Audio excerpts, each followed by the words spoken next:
Nakalive ka. Hindi pa po. Good morning po. Finally, si Abby. Yung Hello po. Magla-live ka ba today? Yes po. Yay! Sige nga, pakinggan kita paano ka mag-live at kailangan mag-starring ako sa live mo. Takbo mo na siya. Hello everyone! Magandang umaga, magandang gabi kung saan mang lupalop sa mundo. Ang ating katok-tok for today ay si Ma'am Lani Madarang. Siya ay isang businesswoman. Ilang taon na nga po? Ito po, ano po, pa 2 years pa lang po. 2 years pero 2 years na, diba? Opo, ang ganda, kilala na. Ito yung bagong pwesto niya ngayon. Ganyan. Sa bagay na papanood ko lagi yung iyong, ang iyong live. Thank you O, po. diba? Ay, Tapos, ayun. nagkakilala kami ni Ma'am Lani nung nag-rent sila sa aming resort. Tatanong ko sa'yo, kasi as in, napaka-generous niya. First time namin nagkakilala, binigyan niya ako ng magandang kaldero. Ganun, no? Binigyan niya talaga. Anong pakiramdam mo? Bakit parang bigla mo akong sinalubong ng kaldero? Alam mo yatang mahilig ako magluto. Hindi po kasi bilang honor ko yun yung na yun. Resort na yun, ang ganda po ng inyong welcome sa amin. Thank you. Kayo po yung nag-ikot doon sa area, tapos sinabi mo yung mga pangangailangan ng iyong mga client. Pupunta din po kami sa ibang resort, pero may mga tao po silang inuutosan. Hindi katulad po niya, mismo kayong owner po na nag-ano sa amin. Nag-welcome, tsaka yun po, mabait po kayo. Sabi ko, tsaka maganda po yung area. Nagustuhan ko. Kasi gusto ko, ako mismo ang haharap sa mga guests. Kasi gusto ko makita ba na satisfied kayo. Satisfied ba naman kayo nung time niyo? Opo naman. Thank you so Sulit. much. May pa extra 1 hour pa. O, diba?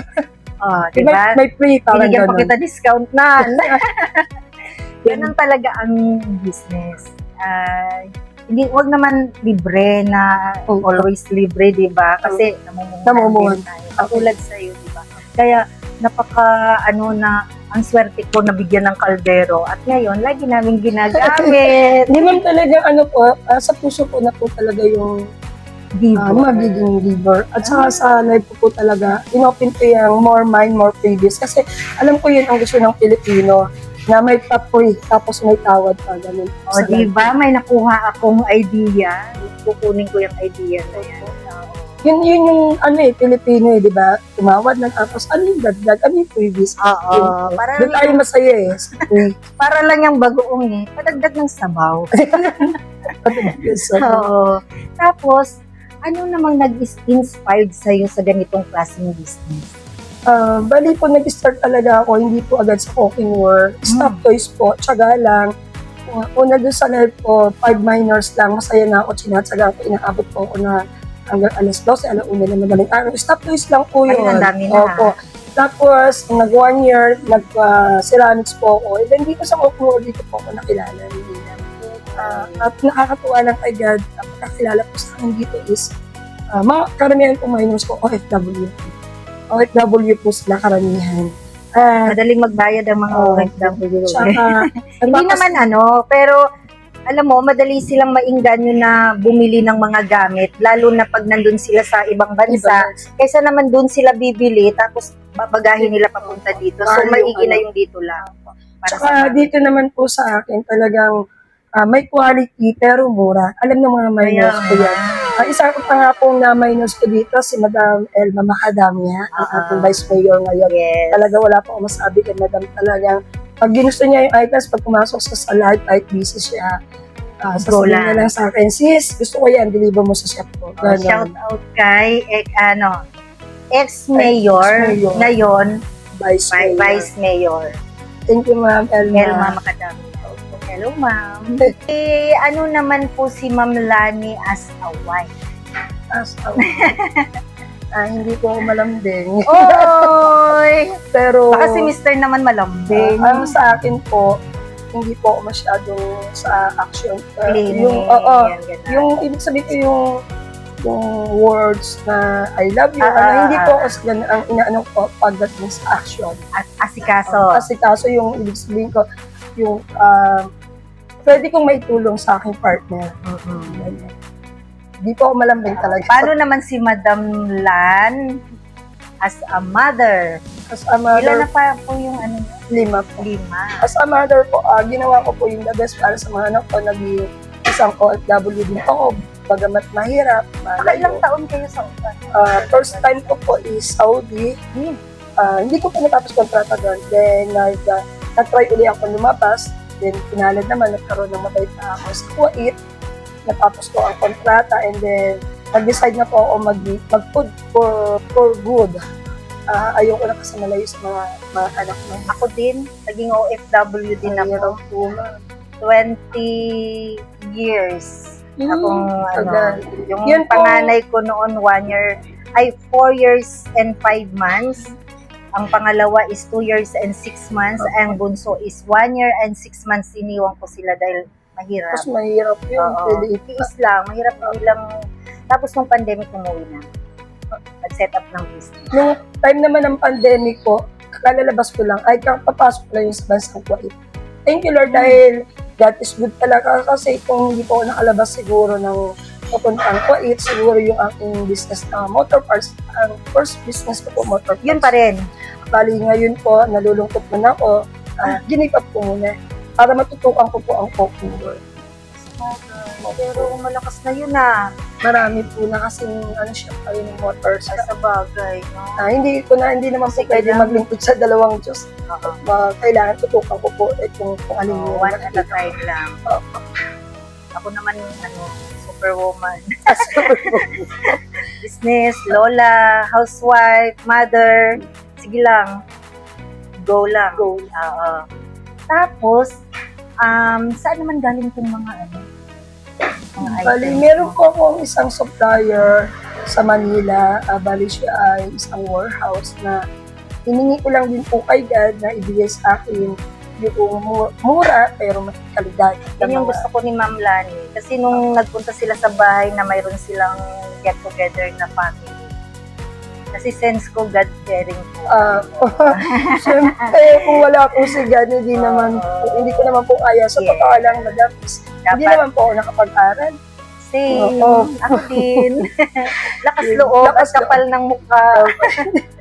Tiwala lang po kay God, tiwala sa sarili na kaya mo. Oo. Kaya yan. Laban lang. Madapaman, babangon din. Thank you so much talaga. Salamat Alam mo, kaya ko maraming salamat at pinaunlakan mo ang aking message na okay lang na pumunta dito. Sa bagay, matagal mo na akong visit ka sa akin. Alam mo na, busy. Mas maganda po siguro, mabay talaga si God. Mas Hindi maganda kasi- yung peso ko ngayon isa doon. Oo, kasi nung nagla-live ka, hindi ako magmamine kasi gusto ko actual kung nabibisit. Makikita. Oo, makikita. Ngayon, sabi ko, apuntahan ko nga minsan si Ma'am Lan. Hindi ko na, ano ba yung mai-share mo sa ating mga followers na para kapulutan din nila ng aral, magiging inspiration din sa kanila about life. About po sa buhay ko, sabi ko nga po kanina sa inyo, hindi naman po ako nakapag-aral. Wala naman akong diploma pero meron lang diskarte. Yun lang po. Ang before pong buhay namin is nasa gubat, nagpapauling. Doon po ako humingi ng tulong sa Diyos na ayaw ko lumaki yung mga anak ko. Hindi ko po kinakaya yung dati kong pinagmulan. Parang nakakaiyak. Hindi lang totoo yun, yan kasi ma'am. yung naranasan ko din. Ma'am, Childhood yung mga ko, anak ko, nag-uuling. yung nabukot, kasama ko Promise. sila sa gubat. Siyempre, kailangan ko namin samahan yung tatay nila. Kasi kapag hindi binantayan yung uling, di ba magugutasan tunaw, wala kang ma-harvest. Kaya yun, sasamahan namin. Pati mga anak ko po, naranasan ko po yun. At habang ako ay nagkukuha ng uling yung mainit, di ba, nagbabagay yun. Tumutululuha ko, sabi ko, Lord, ayaw kong lumaki mga anak ko dito. Ayaw kong iparanas na magbuhat sila ng kahoy. Masakit sa bilang sa nanay yun. Struggle. Kaya, dumating yung time ko na may punta sa amin ng mga nagyayaya about mag-OFW, lumakas loob ko, sabi ko, hindi ko alam paano ako makapupunta sa bansang kung saang bansa yun ino-offer nila. Nilakasan ko lang loob ko, sabi ko, eto na yung time para, sabi nga po, yung pray without action is dead sa harapan ng Diyos. Kailangan yung pray mo, nasa iyo, sa Diyos ang awa, sa atin yung gawa. Gusto ko mag-abroad, at mag-apply ako. Kaya dumating po yung time na, thank you Lord, pinagbigyan ako ni Lord na makarating sa bansa ng Middle East at sabi ko nga, hindi ko po pinangarap na tumanda sa ibang bansa. Kumuha lang konting puhunan kasi alam naman Mahirap po mo. natin dito sa Pilipinas. Mahirap talaga. Magle-lending ka 5,000, daming pera.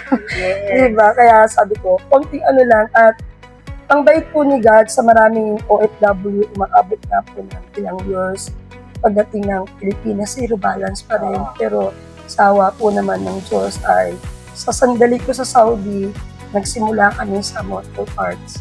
Then yun nga po, doon na nagsimula. Hanggang ngayon, sabi ko, Lord, ayaw ko nang mag-abroad. Ayaw ko nang malayo sa mga anak ko. Mahirap po kasi.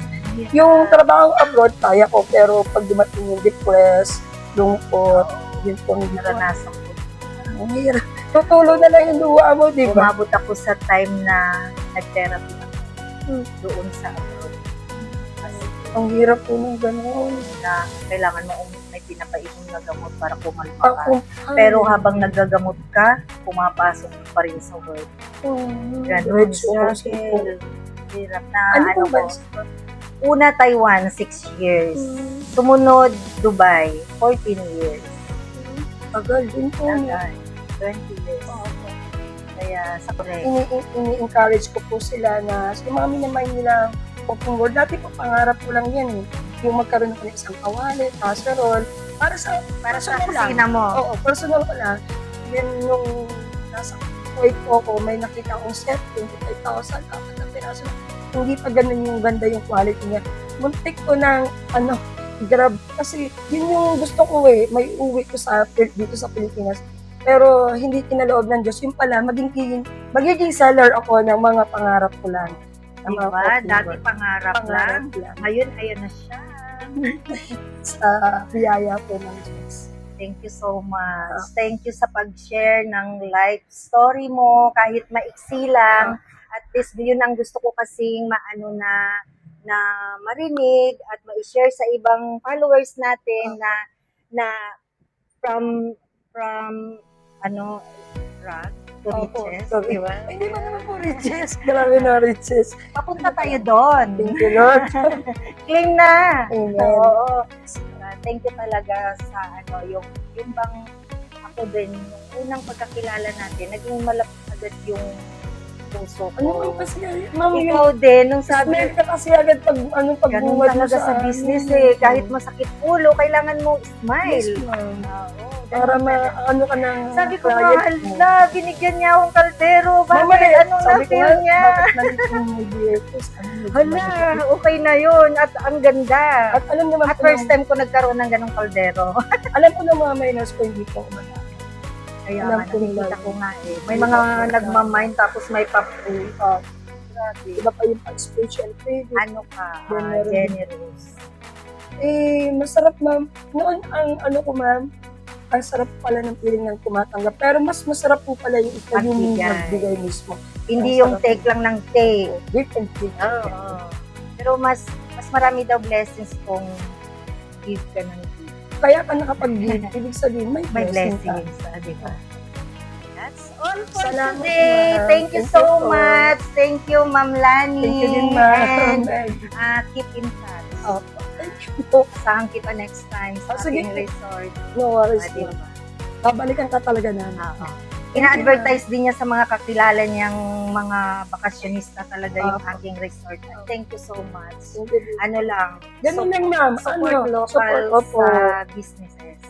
Give and take lang. Yes. Support ng bawat isa. Tayo Yes. mga Pilipino. Okay, thank you. Thank you din po. Bye. Until next video and until next Katok Talk with Elvon.